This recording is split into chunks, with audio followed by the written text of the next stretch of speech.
It was a cold December morning, the kind where the air feels sharp and heavy, as if the weight of the world is pressing down on your chest. I woke up early to get the kids ready for daycare, still groggy from the night before. My name is Josh, I'm 25, and for the past 7 years, I've been in a relationship with my girlfriend, Sara, who's 24. We've been through everything together: high school sweethearts, first jobs, buying our first home. We even have 2 beautiful daughters, a 5-year-old named Lily and a 1-year-old named Emma. They are my world, my reason for everything I do. But lately, everything had been off. Sara had started acting distant, and I could feel it in the air between us. We used to be inseparable, but over the last few months, it felt like we were drifting further apart. I know I wasn't perfect. I'd gotten lazy, I wasn't helping around the house as much, and I was slacking on being a father. Sara had asked me more than once to step up, but every time, I felt like I was on the edge, like I couldn't do enough to make things right. That morning, the tension in the house was palpable. I had just woken up, and Sara asked me to change Emma's diaper. I don't know why, but I made a face, like I was too tired or annoyed or something. It was stupid, it wasn't even that big of a deal. But Sara exploded. "You can't even change her diaper, Josh." I should have just done it, but instead, I froze, and she went off. She started yelling about how I never help, how I'm always complaining, and how she's done with me. The words cut deep, but I wasn't expecting what happened next. "I'm done. This is it. I can't keep doing this with you." She stormed off, and I was left standing there, feeling like I had just been punched in the gut. I tried to talk to her later that day, but she wouldn't listen. She sent me a long text, just reinforcing how fed up she was with me and how we were done. Just like that. 7 years, 2 kids, and it was over. At least, that's what she said. The next few days were a blur. We barely talked. I stayed in the house with the kids, trying to keep things together for them, but the whole time, my mind was spinning. Was this really happening? Did she mean it? Was this just another one of those things she'd say in anger and then take back? 2 days ago, I got my answer. I went through her phone. I know it's wrong, but I needed to know. I needed to understand what had happened, why she'd said those things. And what I found, well, it made my stomach drop to the floor. There, in her messages with her cousins, Sara had written about how she was happy we were done, that she was finally free. She went on to say how she was looking forward to what came next, and then she casually mentioned she was talking to someone else. My heart sank. This wasn't just anger. This was something else. I couldn't take it. I confronted her, and at first, she denied everything. She swore that nothing was going on, that she loved me and that she just wanted to make things work. She even blocked the guy from her phone, claiming it was nothing. But I couldn't shake the feeling that something wasn't right. That night, while Sara was downstairs, I couldn't resist. I went through her Apple Watch to see if there was more, and that's when I saw the messages. The conversations between her and the guy who, as it turns out, was someone she'd met through her cousins. The messages were flirty, borderline sexual, but what hit me hardest was a message from her cousin, telling Sara to have sex with him, that they should be together. I felt my blood run cold. This wasn't just a little flirtation. This was something serious. I woke Sara up, demanding the truth. She denied everything, of course, but I knew she was lying. I grabbed her phone from the bed, and that's when she broke. She confessed. She admitted to everything. She told me that she had slept with him, had sex with him just last Saturday, in his car. The words hit me like a ton of bricks. I could barely breathe. The love of my life, the mother of my children, had cheated on me. The pain, the anger, the betrayal, it was overwhelming. But she wasn't sorry. No, she was just confused. She told me he had ghosted her, that she realized she messed up, but that didn't change the fact that she did it. She was done with me, but she wasn't done with him. Not yet. And that's when the doubt started swirling. Could I ever trust her again? Was this just a one-time mistake, or was she looking for an escape from our life together? I didn't know what to do. I loved her, but how could I ever look at her the same way? I sat there, staring at her, my mind racing.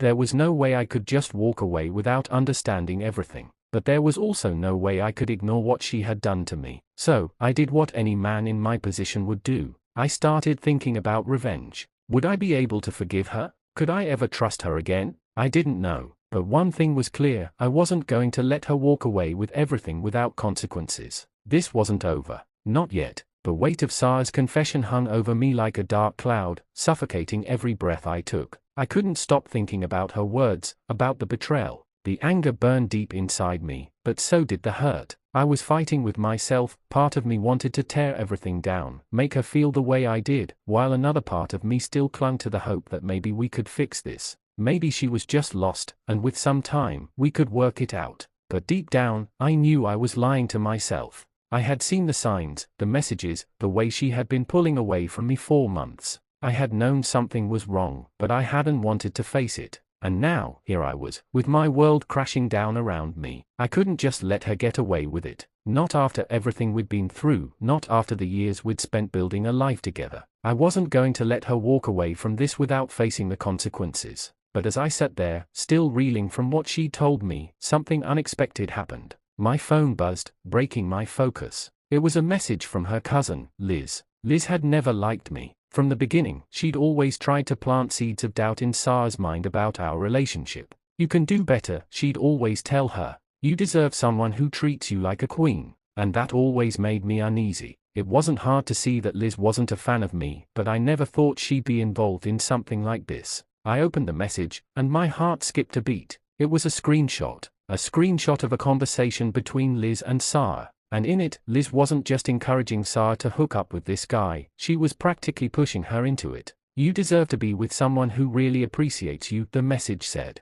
He's a good guy. You should sleep with him. I'll help you set it up. It was a blow to the gut. Liz wasn't just a bystander in this mess, she was an instigator. She had set the whole thing in motion, feeding Sara's doubts, encouraging her to make this mistake, and pushing her toward this guy. She had been pushing Sara to break up with me for months, all while fueling the fire of whatever was going on behind my back. I was furious. How could they both do this to me? I wasn't some stranger in the dark, I was the father of her children, the man she'd been with for 7 years. And yet, they thought it was okay to destroy everything I'd built. But it didn't stop there. No, there was something even worse lurking beneath the surface. As I scrolled through the messages between Liz and Sara, I saw something else, something that made my blood boil. Sara wasn't just talking about one affair. She had been talking to multiple guys. Liz had been encouraging her to date around, to find herself, to sleep with whoever she wanted. This was bigger than I had thought. This wasn't just one mistake. This was a pattern.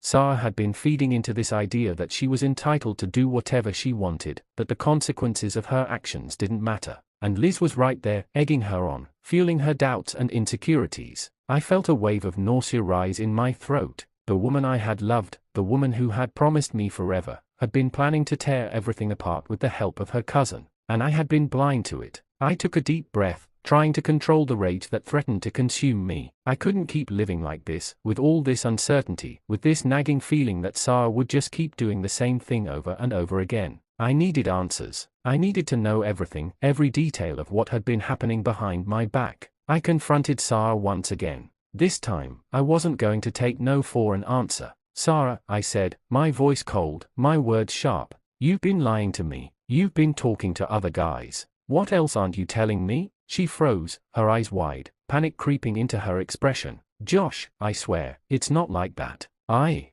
just needed to feel wanted again, okay? You haven't been there for me lately. I haven't felt loved in months. That was it. That was her excuse. She hadn't felt loved. She hadn't felt wanted. That's why she turned to someone else, to a stranger who wasn't there for the late-night feedings, the diapers, the endless arguments about housework. I had been too caught up in my own life, too lazy to meet her needs, and that was enough for her to betray me. But I didn't want to hear any more excuses. Not now, not after everything I'd found out. You're not going to get away with this, I said, my voice low, menacing. You're not going to play the victim here, Sara. You made your choices, and now you have to live with them. She looked at me, tears welling up in her eyes. Josh, please. I'm sorry. I know I messed up. I never meant to hurt you. But it was too late. The damage was done. I had been betrayed, humiliated, and manipulated, and I couldn't just let her slide by, thinking it was all going to be okay. As the night went on, I started to formulate a plan.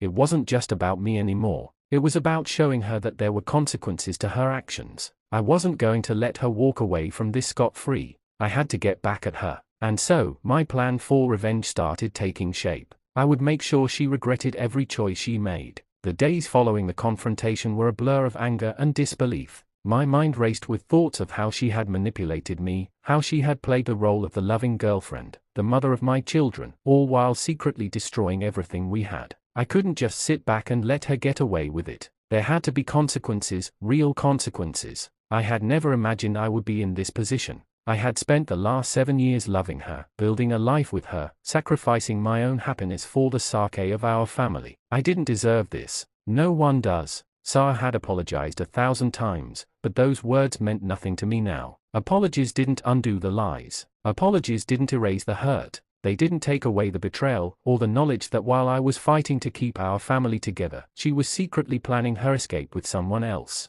I had to make her understand the weight of what she had done. I needed to make her feel the hurt that I had been carrying every day since I found out about her affair. I wasn't just going to let her get away with it by saying sorry and expecting everything to go back to normal. She had shattered my trust, and now, I was going to shatter hers. I began to plan. The first thing I knew I had to do was expose everything. I had proof, messages, screenshots, the conversations between her and her cousin. I needed to make sure everyone knew the truth. Sara had painted me as the villain in front of her family, her friends. It was time to show them exactly who she really was. I called up a few close friends of mine, guys I trusted. I told them everything about the affair, the lies, the manipulations. They were just as shocked as I was, but I could see the wheels turning in their heads. They knew this wasn't something that could just be swept under the rug. Sara had to pay for what she did, and they were ready to help. But revenge wasn't just about exposing her. I had to hit her where it would hurt the most. I knew how much she cared about her reputation, about the image she had built for herself.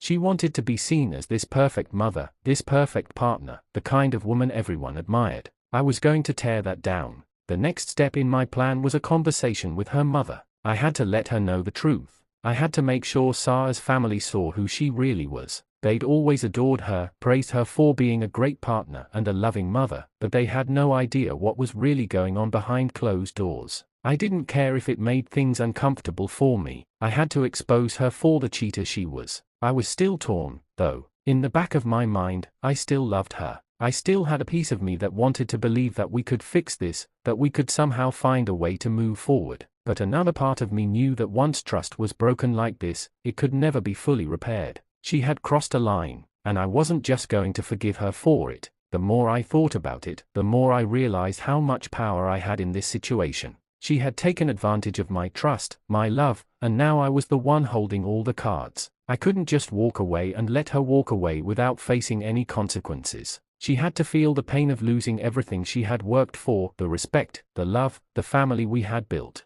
I wasn't going to be the one to take the high road. I wasn't going to forgive her and pretend nothing happened. She had made her bed, and now she would lie in it. I knew the next step would be the hardest. I had to tell my daughters the truth. It wasn't something I ever wanted to do, but I couldn't let them grow up thinking that everything was fine. I wanted them to understand that what Sara had done was wrong. I didn't want them to grow up thinking it was acceptable for someone to lie and cheat, to betray the people who loved them. That conversation would come later. First, I needed to execute the plan I had in motion. I would expose Sara for what she really was, a liar, a cheater, a manipulator. And I would make sure that everyone knew the truth. I couldn't let her get away with this. Not now, not ever. The moment of reckoning had finally arrived. My plan was in full motion, and everything was set. I had contacted some of Sara's closest friends, those who had never really supported me, the ones who'd always fueled her doubts and insecurities. They'd always made it clear that they thought she deserved someone better, someone more exciting, more ambitious, someone who wasn't stuck in his ways.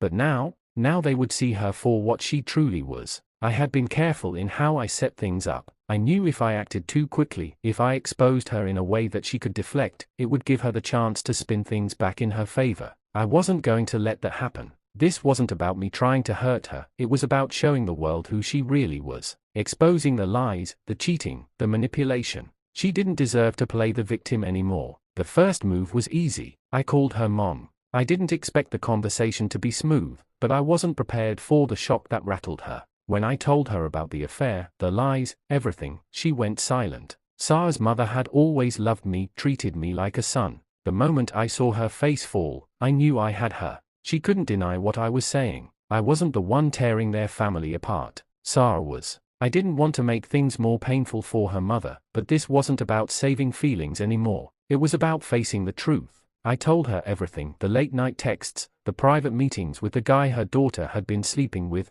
how her cousins had been enabling it all. It wasn't just Sara that needed to face consequences, it was her entire family that had made me out to be the bad guy, only for them to turn a blind eye when it was her cheating behind my back. I didn't get the reaction I expected from her mother. It wasn't anger or accusations thrown my way. Instead, there was a quiet sadness, a resignation, as though she'd suspected something all along but didn't want to believe it. In the end, she promised to talk to Sara. It wasn't much, but it was the beginning of unmasking the faked. The next phase of my plan was the hardest part of all. I had to expose Sara to her friends, the ones who'd constantly hyped her up, encouraged her to seek better. They needed to see how easily she betrayed me, and how easily she had deceived them too. I gathered screenshots from the group chat, every message where she'd spoken about her affair, the ones where her cousin had practically encouraged her to sleep with the guy. I wasn't going to let her spin this into a narrative where she was a victim of my faults. She was no victim. I met with one of her closest friends, Amanda. She was the kind of friend who always told Sara she deserved more, someone who could provide her with the attention and excitement I could no longer offer. We sat down in a coffee shop, and I laid it all out. The screenshots, the messages. I made sure Amanda understood the depth of Sara's betrayal, how it had hurt me, how it had destroyed our family. I didn't want to come across as bitter, but I needed to show her the truth. Amanda was speechless. She had always been on Sara's side, but now, she couldn't ignore the evidence. She looked at me, then at the phone in her hand, then back at me. It was clear her world was being shattered. She wasn't prepared for the truth to come out this way. I told her that she needed to tell the others, Sara's entire friend group. They couldn't keep supporting someone who had lied and cheated. I didn't need Amanda to do anything for me, just to stop defending Sara, to stop pretending like everything was fine when it clearly wasn't. I wanted Sara to feel the isolation she had forced me into. She thought her affair would stay hidden, that she could juggle the two worlds. But now, those worlds were about to collide. The final piece of the puzzle was the hardest part of all, my daughters. I couldn't protect them from the truth forever, and I wasn't about to raise them in a house built on lies. They were young, but I needed to make sure they understood that what Sara had done was wrong. I couldn't let them grow up thinking betrayal was acceptable, thinking that love could be so easily shattered and dismissed. It wasn't just about revenge, it was about teaching them that they deserved respect and honesty in their relationships, no matter how young they were. I sat down with my 5-year-old, Maddie, and explained things in a way she could understand. I didn't go into the details, but I told her that sometimes, people made choices that hurt others, and that we had to be strong and honest with each other. I could see the confusion in her eyes, but I could also see the sadness. She knew something was wrong, and it hurt me to break her little heart like this, but I knew it was necessary. Sara came home later that day, but the atmosphere was different. There was tension in the air, everything had changed. I had made my move. She could see it in my eyes. There was no turning back now. She tried to explain, but it was too late. She couldn't undo the damage. She couldn't pretend like it didn't happen. I wasn't angry anymore. I was done. The final step would be to show her exactly how I was going to move on, to show her that her betrayal would not break me. But that would come later. Right now, I was going to make sure she saw that everything she had built, her reputation, her lies, her comfort, was crumbling before her eyes. The days that followed my confrontation with Sara were a blur of emotions, anger, heartbreak, relief, and, strangely, a sense of clarity. I had spent so much of my life trying to make everything work, trying to make our family perfect, but now it was all slipping through my fingers. Sara, at first, tried to hold on. She called, texted, and even showed up at my door, begging for another chance, begging me to forgive her, to forget what had happened. But there was no going back. The lies she had told, the betrayal, the manipulation, none of it could be undone. No apology would make the damage disappear.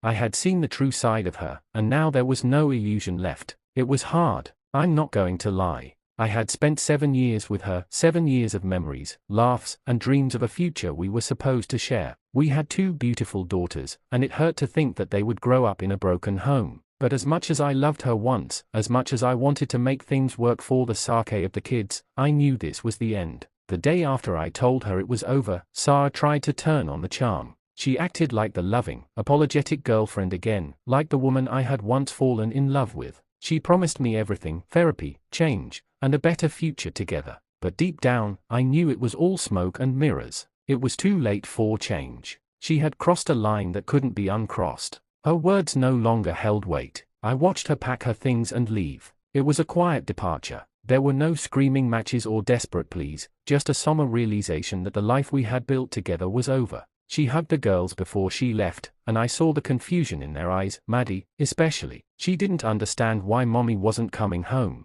I wanted to explain, but I couldn't bring myself to ruin their innocence with the harsh truths of adult mistakes. Not yet. They were too young to understand, and I wasn't ready to break their hearts that way. Sara moved out temporarily, staying with her cousin's family, her enablers. I couldn't say I was surprised. I knew they'd take her in and support her decision to leave me. They had always been on her side, even when she was making the wrong choices. They didn't care about the damage she caused, they only cared about their version of what made her happy. And right now, that was keeping up the act that she was still the victim in all of this. A few days later, she came back to pick up the rest of her things, but this time, the dynamic was different. There was no more pretense. There was no more arguing or attempting to salvage what was left of our relationship. We were both exhausted, emotionally drained. I wasn't angry anymore, I was just done. This wasn't about revenge anymore, it was about surviving, about moving on. And that's when the reality hit me. I was free. It felt strange at first, like stepping into a new world.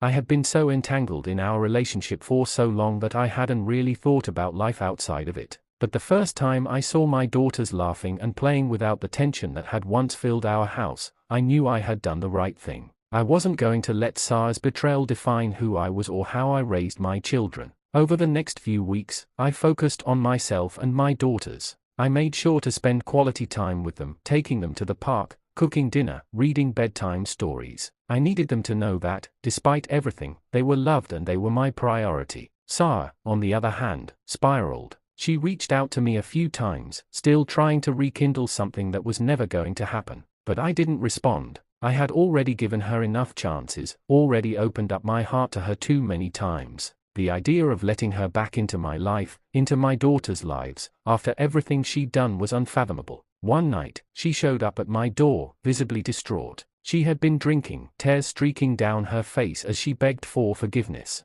"I made a mistake," she sobbed. "I messed up, and I need you. I love you." But I wasn't that same man anymore. The person who had once cared deeply about her, who had been broken by her betrayal, was gone. I stared at her for a long moment before answering. "No, you don't get to do this anymore. You don't get to come in and out of my life whenever it suits you. You've hurt me enough." I closed the door without another word. It wasn't easy, but it was necessary. I wasn't going to keep allowing her to manipulate me or my emotions. She had made her choice, and now she had to live with the consequences. Time passed, and as I focused on rebuilding my life, I began to realize just how strong I was. I had survived one of the worst betrayals imaginable, and I wasn't going to let it break me. My daughters and I were moving forward, slowly, but surely. There were still difficult days, especially when they missed their mother. But I was determined to show them what real love and respect looked like. Sara eventually disappeared from the scene, her attempts to manipulate my life and emotions becoming fewer and fewer. I don't know what happened to her, or if she ever truly learned anything from what she did, but as far as I was concerned, it didn't matter anymore.